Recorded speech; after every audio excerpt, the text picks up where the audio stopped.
అందరికీ praise the lord. ఈరోజు దేవుడు మనకి ఇచ్చినటువంటి వాక్య భాగము కీర్తనలు 104వ అధ్యాయము 1వ వచనము. నా ప్రాణమా యెహోవాను సన్నుతించుము. యెహోవా నా దేవా, నీవు అధిక ఘనత వహించిన వాడవు. నీవు మహాత్మ్యమును ప్రభావమును ధరించి ఉన్నావు. ఇక్కడ 3 ప్రాముఖ్యమైనటువంటి విషయాలు దావీదు భక్తుడు రాస్తూ ఉన్నట్లుగా మనము చూస్తూ ఉన్నాం. మొట్టమొదటిగా మనం గమనించినట్లయితే దేవుణ్ణి ఆయన సన్నుతిస్తూ ఉన్నాడు. తన ప్రాణముతో దేవుని సన్నుతించమని కోరుతూ ఉన్నట్లుగా ఇక్కడ దేవుని యొక్క మాటల్లో మనకు తెలియపరచబడుతూ ఉన్నదన్నమాట. అయితే ఆయన దేవుని గణపరిచినటువంటి 3 ప్రాముఖ్యమైనటువంటి పదములు ఏమిటి అని మనం గ్రహించినట్లయితే, మొట్టమొదటిగా ఆయన అధిక ఘనత వహించిన వాడు అనేటువంటి విషయాన్ని దావీదు భక్తుడు రాస్తూ ఉన్నాడు. రెండవదిగా మనం చూసినట్లయితే ఆయన మహాత్మ్యము కలిగినటువంటి దేవుడు అనేటువంటి విషయాన్ని ఇక్కడ రెండవదిగా మనము చూడవచ్చు. అయితే మూడవదిగా మనం చూసినట్లయితే ప్రభావమును ధరించినటువంటి దేవుడుగా ఇక్కడ చూస్తూ ఉన్నాం అనమాట. అంటే ఆయన అధిక ఘనత గలవాడని, తర్వాత మహాత్మ్యము ధరించిన వాడని, తర్వాత ప్రభావమును ధరించిన వాడని ఈ యొక్క మాటలు దావీదు భక్తుడు రాస్తూ ఉన్నట్లుగా మనము చూసామన్నమాట. ఈ మాటలు దావీదు భక్తుడే రాశాడు అనేటువంటి విషయాన్ని మనకు అర్థం అవ్వాలి అంటే, ఈ దావీదు భక్తుడు తన యొక్క జీవిత చరిత్రను రాసినటువంటి ఆ యొక్క 1 సమూయేలు 2వ సమూయేలు గ్రంథాల్లో కూడా మనం ఈ మాటల్ని తన జీవితంలో తను రాజుగా ఉన్నప్పుడు, తను రాజ్యాన్ని పరిపాలిస్తూ ఉన్నప్పుడు ఈ యొక్క మాటలు తన యొక్క అనుభవపూర్వకంగా రాసినట్లుగా మనం గ్రహించవచ్చు అన్నమాట. అంటే ఈ యొక్క ఆరాధన, ఈ యొక్క స్తుతి అనేటువంటిది దావీదుకి పై పెదవుల నుంచి వచ్చినటువంటి మాటలు కాదు, కానీ తన హృదయపూర్వకంగా తన జీవితంలో తను అనుభవించినటువంటి వాడై దేవుని యొక్క గొప్పతనాన్ని, దేవుని యొక్క మహాత్మ్యమును, దేవుని యొక్క ప్రభావమును, దేవుని యొక్క ఘనతను తను గ్రహించినటువంటి వాడై రాసినట్లుగా మనము ఈ యొక్క సన్నివేశాలన్నింటిని బట్టి చూస్తే మనము గ్రహించవచ్చు అన్నమాట. అయితే 2వ సమూయేలు గ్రంథం 7వ అధ్యాయము 22వ వచనంలో ఆయన ఘనత వహించిన వాడని ఈ యొక్క దావీదు ఎలాగూ గ్రహించాడు, ఎందుకు అతనికి దేవుడు ఘనత వహించిన వాడనేటువంటి విషయము అర్థమైంది, అతని అనుభవంలోనికి ఎలా వచ్చింది అనేటువంటిది మనము చూసినట్లయితే 2వ సమూయేలు గ్రంథం 7వ అధ్యాయము 22వ వచనం మనం చూస్తాం. కాబట్టి దేవా యెహోవా, నీవు అత్యంతమైన ఘనత గలవాడవు, నీ వంటి దేవుడు ఒకడును లేడు. అంటే మనం కీర్తనల గ్రంథము 104వ అధ్యాయము 1వ వచనంలో ఏ మాట అయితే మనం మొదటిగా చూస్తూ ఉన్నామో అదే మాట మనకి ఇక్కడ కనబడుతూ ఉన్నదనమాట. అక్కడ అధిక ఘనత గలవాడు అని సెలవిస్తూ వచ్చాడు. ఇక్కడైతే అత్యంతమైన ఘనత గలవాడు అనేటువంటి విషయాన్ని ఇక్కడ దావీదు భక్తుడు రాస్తూ ఉన్నాడు. దావీదు గొర్రెల దొడ్డిలో ఉన్నప్పుడు, తను గొర్రెలను కాసుకుంటూ ఉన్నప్పుడు తను అంత ఘనపరచబడతాడు అనేటువంటి విషయాన్ని తను ఎరుగలేదనమాట.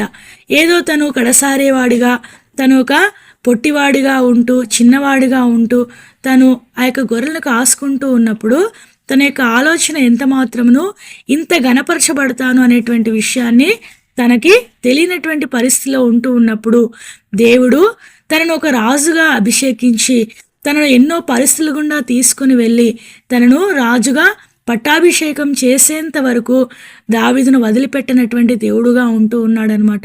అంటే నేను ఇంత దీనస్థితిలో ఉన్నటువంటి నన్ను రాజుగా చేయగలిగినటువంటి వారు ఖచ్చితంగా ఘనత కలిగిన వాడైతేనే తప్ప నాకు ఘనతను ఇవ్వలేడు అనేటువంటి విషయాన్ని తను హృదయపూర్వకంగా గ్రహించినటువంటి వాడై, నన్ను ఇంతగా ఘనపరిచేవాడంటే తను ఇంకా ఎంత అధికమైనటువంటి ఘనత గలవాడో కదా అనేటువంటి విషయాన్ని తను అనుభవపూర్వకంగా ఈ యొక్క మాట రాసినట్లుగా మనము చూడవచ్చు. అయితే కేవలము ఆయనను మాత్రమే రాజుగా చేశాడా అంటే దేవుడు కాదనమాట.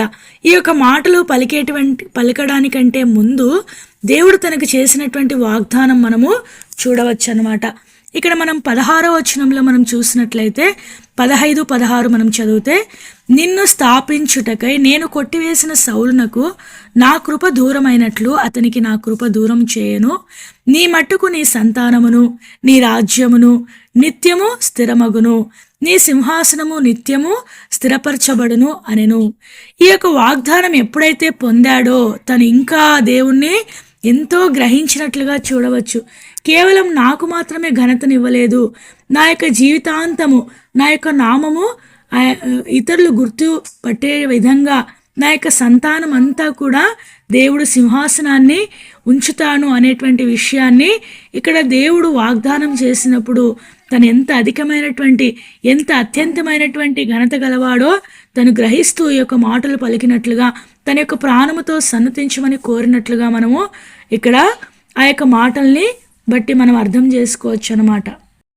దావీదు తన యొక్క జీవితంలో తను ఘనత పొందుతూ వచ్చాడు. తర్వాత తన యొక్క సంతానం అంతా కూడా ఘనత పొందటానికి ఘనత కలిగినటువంటి దేవుడి ద్వారా వాగ్దానం పొందాడు గనక ఆయన అత్యంతమైనటువంటి ఘనత గలవాడని, అధికమైనటువంటి ఘనత గలవాడని తను స్తుతించినట్లుగా, తన అనుభవపూర్వకంగా తను ఈ యొక్క మాటలు పలికినట్లుగా ఈ యొక్క మాటల ద్వారా మనము గ్రహించుకునవచ్చు అనమాట. అయితే ఇంకా 2 విషయాలు మనము చూస్తూ వచ్చాం. అయితే ఆ 2 విషయాలు కూడా దావీదు భక్తుడే తన యొక్క జీవితంలో తనను అనుభవించినట్లుగా, అనుభవపూర్వకంగా ఈ యొక్క మాటలు పలికినట్లుగా దేవుని వాక్యంలో మనము చూడవచ్చు అనమాట.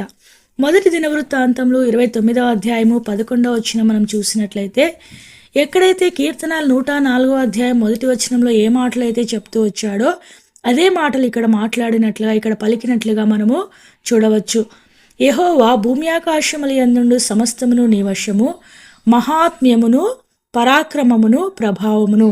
అక్కడ మనం చూసినటువంటి 2 విషయాలు, మహాత్మ్యం కలిగినటువంటి దేవుడు, తర్వాత ప్రభావమును ధరించినటువంటి దేవుడు ఉన్నాడు అనేటువంటి విషయాన్ని దావీదు భక్తుడు తన అనుభవపూర్వకంగా రాశాడు అనేటువంటి మాటలను బట్టి మనం చూస్తూ ఉన్నాం. ఇక్కడ ఏ సందర్భంలో ఈ మాటలు మనకు చెప్పబడతాయి అని మనం చూసినట్లయితే, ఈ యొక్క 29వ అధ్యాయము 1వ వచనం నుంచి మనం చదివినట్లయితే, దావీదు భక్తుడు తన యొక్క దేవుని యొక్క నామ ఘనత కొరకు ఒక మందిరాన్ని నిర్మించాలని కోరినప్పుడు దేవుడు దానికి అనుమతించలేదు. తర్వాత తన కుమారుడైనటువంటి సొలొమోను దాన్ని కట్టాలని చెప్పినప్పుడు ఆ యొక్క మందిరానికి అవసరమైనటువంటి సామాగ్రిని, బంగారు, వెండి, ఇనుము, ఇత్తడి, ఇవన్నీ ఏవైతే అవసరమో వాటి యొక్క మందిరానికి సంబంధించినటువంటి సామాగ్రి అంతటిని తను సమకూర్చిన తరువాత ఈ యొక్క ప్రజలైనటువంటి వారికి కూడా వారు కూడా సమర్పించుకోవలసిన వారు ఎవరైనా ఉంటే సమర్పించుకోవచ్చు అనేటువంటి మాటను పలికినట్లుగా చూడవచ్చు అనమాట. ఈ యొక్క వచనం మనం 5వ వచనంలో మనం చూస్తాము. ఈ దినమున యెహోవాకు ప్రతిష్ఠితముగా మనఃపూర్వకంగా ఇచ్చువారు ఎవరైనా మీలో ఉన్నారా అనేటువంటి మాట, ప్రశ్న ఆ యొక్క ప్రజలైనటువంటి వారికి వేసినట్లుగా దావీదు భక్తుడు ఈ యొక్క మాటలను బట్టి మనము చూడవచ్చు అనమాట. అయితే ఎప్పుడైతే ఈ మాటల్లో తను పలుకుతూ వచ్చాడో ఈ యొక్క ప్రజలందరూ కూడా ఎవరికి ఇష్టం వచ్చినట్లు వాళ్ళు అనేకమైనటువంటి వారి ప్రేరేపణను కొద్దీ వారి ఇక్కడ తెచ్చి ఇచ్చినట్లుగా మనం చూడవచ్చు. 7వ వచనంలో, మనఃపూర్వకంగా దేవుని మందిర పనికి 10,000 మనుగుల బంగారమును, 20,000 మనుగుల బంగారపు ద్రాములను, 20,000 మనుగుల వెండిని, 36,000 మనుగుల ఇత్తడిని, 2,00,000 మనుగుల ఇనుమును ఇచ్చిరి. అంటే ఇక్కడ ఎవరి హృదయమును వారు దేవుడు ప్రేరేపించాడో మనఃపూర్వకంగా ఇక్కడ దేవుని పని కొరకు వాళ్ళు ఇచ్చినట్లుగా ఇక్కడ దేవుని వాక్యంలో దేవుడు తెలియజేస్తూ ఉన్నాడు. అంటే ఈ యొక్క మాటల్ని బట్టి దేవుడు దావీదు ఆ మాట ఎలా పలికాడు అనేటువంటి దాన్ని మనం గ్రహించినట్లయితే, మందిరం కట్టాలనుకున్నది దావీదు అనమాట. మందిరం కట్టాలనుకున్నది ఘనత కలిగినటువంటి దేవుడికి. అయితే ఈ యొక్క ప్రజలు ఇవ్వాలి అనేటువంటి మనస్సును కల్పించింది ఎవరంటే దేవుడే. అంటే దేవుని యొక్క ప్రభావము యొక్క మనుషుల్లో పనిచేసింది గనుక ఆయన ప్రభావం వారిని ప్రేరేపించిన కారణాన్ని బట్టి మాత్రమే వారు ఈ యొక్క సమర్పణను ఇచ్చినట్లుగా తను గ్రహించినటువంటి వాడై ఈ యొక్క కింది వచనంలో తను ఎంతో సంతోషం పొంది ఈ యొక్క మాటలు పలికినట్లుగా ప్రజలందరి ముందు యొక్క ఆరాధన చేసినట్లుగా ఇక్కడ దేవుని వాక్యంలో దేవుడు తెలియజేస్తూ ఉన్నాడు. అంటే ఆయన మహాత్యం కలిగినటువంటి దేవుడని ఇక్కడ తను గ్రహించి ఆయన ప్రభావము మనుషుల్లో బయలుదేరి మనుషులను ప్రేరేపించి దేవునికి సమర్పణ జీవితాన్ని కలిగి ఉండేటువంటి అనుభవంలో వారిని ఉంచగలిగింది కనుక ఆయన నామము ప్రభావము ధరించినటువంటి నామమని తను గ్రహిస్తూ వచ్చాడు. తర్వాత ఆయన మహాత్యం కలిగినటువంటి దేవుడు, అంటే ఆయన మహా ఆశ్చర్యమైనటువంటి కార్యాలు చేయగలిగినటువంటి దేవుడు. హృదయాల్ని ప్రేరేపించడం అనేటువంటిది చాలా మహత్తు కలిగినటువంటి విషయం అన్నమాట. అది అందరికీ రాదు, దేవుడికి మాత్రమే అది అనుగ్రహించబడుతూ దేవుడు మాత్రమే దాన్ని చేయగలడు అనేటువంటి విషయాన్ని దావీదు గ్రహించాడు గనుక మహాత్యం కలిగినటువంటి దేవుడని, ప్రభావం కలిగినటువంటి దేవుడని ఇక్కడ దేవుడు దావీదు తన యొక్క జీవితంలో మాట్లాడినట్లుగా మనము చూడవచ్చు అన్నమాట. అంటే ఈ యొక్క అనుభవాలు తన యొక్క జీవితంలో దేవుడు తన యొక్క నడవడికలో, తన యొక్క జీవితంలో, తన అనుభవంలో వీటన్నిటినీ తను పొందగలిగాడు గనుకనే ఆ యొక్క మాటలు హృదయపూర్వకంగా పలికినట్లుగా మనం చూడవచ్చు అనమాట.